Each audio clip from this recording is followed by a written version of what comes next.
Hello friends, तो आज मैं आपको बड़ा सांभर बनाने की सबसे आसान रेसिपी बताऊंगा। इस तरह से बड़ा सांभर बनाएंगे, खाने में बहुत ही ज़्यादा टेस्टी बनेगा। और ज़्यादातर हम सांभर इजीली घर पे बना लेते हैं, बट बड़ा नहीं बना पाते हैं। तो बड़े बनाने के ऐसे सीक्रेट टिप्स बताऊंगा। इस तरह से आप आज के बाद बड़े भी घर पर इजीली बना पाएंगे और एकदम फूले फूले, बाहर से क्रिस्पी, अंदर से सॉफ्ट नरम मुलायम आपके बड़े बन के तैयार होंगे। तो चलिए रेसिपी शुरू करते हैं। सबसे पहले आपने उड़द की दाल लेनी है। धुली उड़द की दाल का यूज़ किया जाता है बड़े बनाने के लिए। तो 250 ग्राम मैंने दाल ली है। दाल को एक बाउल में डाल देना है आपने, और इसमें आपने पानी ऐड करना है। एक बार पानी डाल के दाल को अच्छी तरह से धो लीजिए, ताकि बाहर से डस्ट वगैरह लगी हो ना, वो अच्छे से निकल जाए। और धोने के बाद आपने दाल को ना कम से कम 6 से 8 घंटे तक भिगो के रखना है। दाल भिगोने के बाद जितना अच्छे से फूलेगी, उतने ही सॉफ्ट आपके बड़े बन के तैयार होंगे। और अब सांभर बना लेते हैं। तो सांभर बनाने के लिए अरहर की दाल का यूज़ किया जाता है। 300 ग्राम यहाँ पे मैंने अरहर की दाल ली है। इसको ना बाउल में डाल के अच्छी तरह से धो लीजिए। कम से कम 2 से 3 पानी से इसको आपने धोना है। और धोने के बाद आप इसको ना कम से कम 30 से 35 मिनट तक ना भिगो के रख दीजिए, ताकि दाल जो है अच्छी तरह से फूल जाए, अच्छे से थोड़ी ये सॉफ्ट हो जाए। जब तक दाल फूल रही है तब तक आपने और तैयारी कर लेनी है। साथ में थोड़ी सब्जियों का यूज़ किया जाता है। थोड़ा सा मैंने पंपकिन लिया है, 2 कैरेट। साथ में आपने ना ड्रम स्टिक का यूज़ करना है। ये मार्केट में आजकल इजीली मिल जाती है गर्मियों में। और इसके साथ में घिया का यूज़ करेंगे। थोड़ी सी बीन्स ली है। जो कद्दू है, इसको आपने छोटे छोटे क्यूब्स में काटना है। ये देखिए, ज़्यादा बड़ी कटिंग नहीं करनी है, नहीं तो गलने में थोड़ा सा टाइम ज़्यादा लग जाता है। और जो घिया आपने लौकी ली होगी, इसके बीज का यूज़ नहीं करना है। इनको निकाल के कटिंग कर लीजिए। देखिए, ड्रम स्टिक को आपने ना इस तरह से पहले थोड़ा लंबे लंबे पीसेज में काट लेना है। जैसे फिंगर साइज होता है ना, उस तरह से काट लीजिए। फिर इसके बाहर से एक रेशा होता है, तो ओके, देखिए इस तरह से आपने ना उस रेशे को निकाल देना है। तो जितना रेशा निकलता ना, उतना आप इसको निकाल दीजिए, नहीं तो सांभर में ना इसके ज़्यादा ही रेशे बन जाते हैं। और फिर आपने सारी सब्जियों को इस तरह से देखिए काट लेना है। गाजर बीन्स भी मैंने कटिंग कर लिया क्यूब्स में। अब इसके साथ में आपको प्याज और टमाटर चाहिए होंगे। 1 प्याज 2 टमाटर का आपने यहाँ पे यूज़ करना है। प्याज टमाटर को आप यहाँ पे चॉप कर लीजिए। यहाँ पे मैं प्रेशर कुकर में बना रहा हूँ, इसमें थोड़ा जल्दी बन जाएगा सांभर जो हमारा तैयार होगा। 1 बड़ा चम्मच आपने ऑयल ऐड करना है। ऑयल जैसे गर्म हो जाएगा, 2 आप इसमें तोड़ के साबुत मिर्च ऐड कर दीजिए। आधा छोटा चम्मच आपने इसमें मेथी दाना ऐड करना है। जैसे मेथी दाना हल्का सा गर्म हो जाएगा, थोड़ी सी आप इसमें हींग ऐड कीजिए। काफ़ी अच्छा फ्लेवर आता है हींग से। 1 छोटा चम्मच आपने इसमें मस्टर्ड सीड ऐड करने हैं। सरसों के बीज ऐड कर दीजिए। जैसे बीज चटकना शुरू हो जाएंगे, इसके बाद आपने इसमें थोड़ा सा ना करी पत्ता ऐड करना है। करी पत्ता को अच्छी तरह से धो के डाल दीजिए। जैसे बीज और करी पत्ता अच्छे से चटक जाएंगे, फिर आपने इसमें बारीक कटा हुआ प्याज ऐड कर देना है। प्याज को आप स्लाइस काट के भी डाल सकते हैं यहाँ पे तड़के में। गैस की फ्लेम आपने हाई रखनी है। हाई फ्लेम में प्याज को अच्छी तरह से पका लीजिए, ताकि इसका जो कच्चा टेस्ट है ना, वो खत्म हो जाए। तो ये देखिए, प्याज मैंने अच्छी तरह से यहाँ पे पका लिया है। फिर आपने इसमें थोड़े से मसाले ऐड करने हैं। आधा चम्मच आप इसमें हल्दी पाउडर ऐड कीजिए। 1 छोटा चम्मच आपने इसमें कश्मीरी लाल मिर्च पाउडर ऐड करना है। इससे अच्छा कलर आएगा जो हमारा सांभर बन के तैयार होगा। और मसालों को थोड़ा सा आपने ना मीडियम टू लो फ्लेम में पका लेना है। साथ साथ में आप इसमें टमाटर भी ऐड कर दीजिए। मसाले ना जलने नहीं चाहिए। 1 छोटा चम्मच मैंने इसमें नमक ऐड कर दिया है। नमक से जो टमाटर है ना, अच्छी तरह से गल जाएंगे, अच्छे से पक भी जाएंगे। तो ये देखिए, गैस की फ्लेम अब आपने मीडियम कर देनी है। और मीडियम फ्लेम में टमाटरों को अच्छी तरह से पका लीजिए। जैसे टमाटर पक जाएंगे, आधा चम्मच धनिया पाउडर, आधा चम्मच जीरा पाउडर, और साथ में आपने इसमें सांभर मसाला ऐड करना है। मैंने एमडीएच कंपनी का सांभर मसाला यहाँ पे यूज़ किया है, और 2 छोटे चम्मच भर के मैंने इसमें ऐड कर दिए हैं। मसालों को भी अच्छी तरह से मिक्स कर लेते हैं। अब मसाले बिल्कुल ड्राई से हो चुके हैं, देखिए। तो 1 कप आप इसमें पानी का ऐड कर दीजिए, और पानी के साथ मसालों को अच्छी तरह से मिक्स कर लीजिए। अब आपने मसालों को भी अच्छे से यहाँ पे पकने देना है। जैसे मसाले पक जाएंगे, फिर आपने इसमें जो सब्जियां काट के रखी होंगी, वो ऐड कर देनी है। और सब्जियों को मसालों के साथ मिक्स कर लीजिए। तो कम से कम 2 से 3 मिनट तक सब्जियों को भी आपने पका लेना है, ताकि इनका जो कच्चा टेस्ट होता है ना, वो खत्म हो जाए। थोड़ा सब्जियों को भून के सांभर बनाते हैं ना, अच्छा टेस्ट आता है उसमें। तो देख सकते हैं, सब्जियों को यहाँ पे 2 से 3 मिनट तक मैंने पका लिया है। फिर आपने दाल जो भिगो के रखी होगी ना, इसका सारा पानी आपने निकाल देना है। और दाल को भी इसमें ऐड कर देते हैं। तो 300 ग्राम दाल में कम से कम 12 से 15 लोगों का जो सांभर है वो बनके तैयार हो जाता है। और ये देखिए, दाल कितनी अच्छी तरह से यहाँ पे फूल चुकी है। तो अच्छी तरह से दाल को भी आपने ना मिक्स कर लेना है सब्जियों के साथ में। और फिर आपने इसमें पानी ऐड करना है। तो इस बाउल से देखिए मैंने दाल ली थी, ऐसे आप 5 बाउल भर के ना इसमें पानी का ऐड कर दीजिएगा। सांभर की जो कंसिस्टेंसी होती है, थोड़ा पतला होना चाहिए, ज़्यादा थिक नहीं होना चाहिए। तो ये देखिए, पानी मैंने इसमें ऐड कर दिया है। अच्छी तरह से सब्जियों को और दाल को पानी के साथ आपने मिक्स कर लेना है। और गैस की फ्लेम हाई कर दीजिए, ताकि यहाँ पे जल्दी से बॉयल आ जाए। और सांभर का जो टेस्ट होता है, खट्टा मीठा और चटपटा सा रहता है। तो इसमें मैंने 1 क्यूब गुड़ का ऐड कर दिया मीठा करने के लिए। थोड़ी सी हम इसमें इमली भी ऐड करेंगे। तो इमली को अपना गर्म पानी में भिगो के छोड़ दीजिए 10 मिनट तक। और गुड़ को मैंने अच्छी तरह से मिक्स कर लिया है। अब आपने कुकर को ऊपर से कवर कर देना है।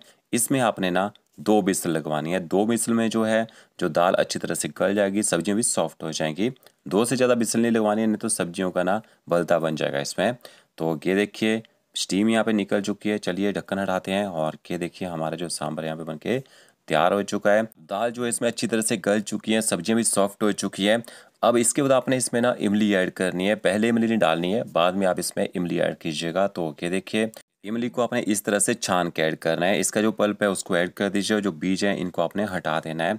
तो इमली को भी अच्छी तरह से मिक्स कर लीजिए और इमली डालने के बाद आपने सांभर को ना 3 से 4 मिनट तक मीडियम टू लो फ्लेम यहाँ पे पकने देना है।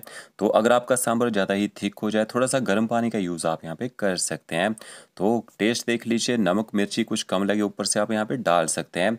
फिर आपने एक छोंक का तड़का लगाना है। पैन में थोड़ा सा ऑयल ऐड कीजिए, थोड़े से आपने इसमें सरसों के बीज ऐड करने हैं, थोड़ी सी हींग ऐड कीजिए और साथ में आपने इसमें थोड़ा सा करी पत्ता ऐड करना है। एक मैंने छोटा प्याज लिया था, उसको लंबा लंबा काट के मैंने इसमें ऐड कर दिया है। गैस की फ्लेम आपने हाई करनी है। हाई फ्लेम में प्याज को थोड़ी देर यहाँ पे पका लीजिए। इस तरीके से बहुत ही बढ़िया टेस्ट आएगा। और एक साइड को आपने प्याज इस तरह से कर देना है। थोड़ा सा कश्मीरी लाल मिर्च पाउडर ऐड कीजिए और ये देखिए इस तरह से ना इस छोंक को ऊपर से डाल दीजिए सांभर में। अच्छी तरह से मिक्स कर लीजिए। तो ये आपका प्रेशर कुकर में सांभर जो बनके तैयार हो चुका है। अब इसके बाद मैं आपको ना बड़े बनाने का तरीका बताता हूँ। दाल को मैंने 8 घंटे तक भिगो के रख दिया था और इसका दाल को चेक कर लेते हैं। ये देखिए दाल अच्छी तरह से फूल चुकी है, अच्छे से सॉफ्ट भी हो चुकी है। अब पहला काम आपने क्या करना है, दाल के अंदर जितना भी पानी है ना उसको निकाल लीजिए। दाल को हम ना बिना पानी से ग्राइंड करेंगे क्योंकि हम इसका एक थिक बैटर बना के तैयार करेंगे यहाँ पे। तो ये देखिए दाल का पानी मैंने निकाल दिया था। थोड़ी थोड़ी दाल डालनी है आपने ग्राइंडर जार में, नहीं तो ज़्यादा दाल डालेंगे मिक्सी जो है वो गर्म हो जाती है और उसके जलने के चांसेस रहते हैं। इतनी सी दाल ऐड कीजिए। साथ में थोड़ी सी आपने ना आइस ऐड करनी है, बर्फ़ डाल दीजिए, थोड़ा सा पानी डालना है। अब हमने इसमें बर्फ़ क्यों ऐड करी, बर्फ़ हम तो डालते हैं जब इस दाल को ग्राइंड करते हैं ना ये गर्म हो जाती है, तो बैटर आपका गर्म नहीं होना चाहिए। ये देखिए थोड़ा सा मैंने ग्राइंड कर लिया दाल को, फिर थोड़ी सी दाल हम इसमें और ऐड कर देते हैं। अगर आपकी मिक्सी ना थोड़ा थोड़ा ही बैटर ग्राइंड करे तो आपने थोड़ी थोड़ी ही दाल ऐड करनी है। बट यहाँ पे देखिए आधी दाल जो है मैंने ग्राइंड कर लिया और इस तरह से आपका ना थिक पेस्ट बन के यहाँ पे तैयार होना चाहिए। इसको आपने ज़्यादा पतला नहीं करना है। केवल हम ज़्यादा ही पतला बैटर कर देते हैं तो उससे हमारे जो बड़े हैं वो अच्छे से बन नहीं पाते हैं और वो ऑयल को भी अब्जॉर्व कर जाते हैं। अब दाल के पेस्ट को यहाँ पे मैंने बाउल में निकाल लिया। जो बची हुई दाल थी उसको भी आपने इसी तरह से ग्राइंड करना है। थोड़ा सा पेस्ट मैंने मिक्सी ग्राइंडर जार में ही छोड़ दिया था और जो बची हुई दाल थी वो भी ऐड कर दी। थोड़ी सी आइस डाल के मैंने इसको भी ना ग्राइंड कर लिया है। तो जितना कम पानी का यूज़ हो सके उतना ही कम पानी का यूज़ आपने करना है इसको पीसने के लिए। अब आपने अगला दूसरा स्टेप क्या करना है, दाल को आपने अच्छी तरह से फेंट लेना है। अगर आपका बैटर लगता है आपको ना ग्राइंडर जार में थोड़ा सा गर्म हो गया हो, इसको थोड़ी देर फ्रिज में रख दीजिए। बट आइस डाल के पीसा है तो इस तरह से आपने 5 मिनट तक कम से कम ना बैटर को अच्छी तरह से एक साइड को फेंट लेना है। इससे क्या होगा, आपके बैटर के अंदर हवा भरेगी, अच्छी तरह से फ्लफी हो जाएगा। पता कैसे चलेगा, एक बाउल में आपने पानी लेना है, थोड़ा सा आप इसमें बैटर ऐड कीजिए। देखिए पानी के ऊपर जो बैटर है वो घूम रहा है, मतलब बैटर परफेक्ट हो चुका है। फिर आप इसमें नमक ऐड कीजिए आधा चम्मच, थोड़ी सी बारीक कटी हुई हरी मिर्च ऐड करनी है, थोड़ा सा आप इसमें बारीक कटा हुआ करी पत्ता या हरा धनिया डाल सकते हैं, थोड़ा सा वो जीरा ऐड करना आपने इसमें, थोड़ी सी मैं इसमें कुटी हुई काली मिर्च भी ऐड कर रहा हूँ और थोड़ा सा बारीक कटा हुआ मैंने इसमें अदरक ऐड किया है। अच्छी तरह से सारे इंग्रेडिएंट्स को आपने मिक्स कर लेना है। आप थोड़ी सी हींग डालना चाहें तो इसमें डाल सकते हैं। मिक्स करने के बाद 2 मिनट तक ना आप इसको फिर से फेंट लीजिए। तो ये आपका बड़े का जो बैटर है वो यहाँ पे तैयार हो चुका है। अब आपने इसको ना 5 मिनट तक ना फ्रिज में रख देना है। फ्रिज में रखने से क्या होगा, आपका जो बैटर है ना अच्छी तरह से टाइट हो जाएगा। तो देखिए 5 मिनट के बाद इसको फ्रिज से निकालते हैं। अब 2 तरीके बताऊंगा आपको बड़े बनाने के। और एक बार इसको ना इस तरह से देखिए इकट्ठा कर लेते हैं। हाथ से अगर आप बड़े बनाना चाहते हैं तो आपने क्या करना है, हाथ को ना गीला कर लीजिए। हाथ आपका गीला होना चाहिए। इस तरह से आपने थोड़ा सा बैटर लेना है और ये देखिए हाथ के ऊपर ना एक गोला बना लीजिए। इस तरह से अंगूठे से आपने प्रेस करना है और इसको अपना ऑयल में छोड़ दीजिए। ये तो पहला तरीका हो गया।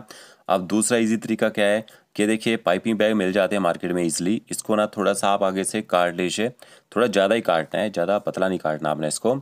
और इसमें आपने ना बैटर भर देना है। तो क्या देखिए हाथ की सहायता से इसमें आप थोड़ा सा बैटर भर लीजिए। ये सबसे आसान तरीका है, जिसने कभी बड़े नहीं भी बनाए होंगे वो भी बड़े बना सकता है।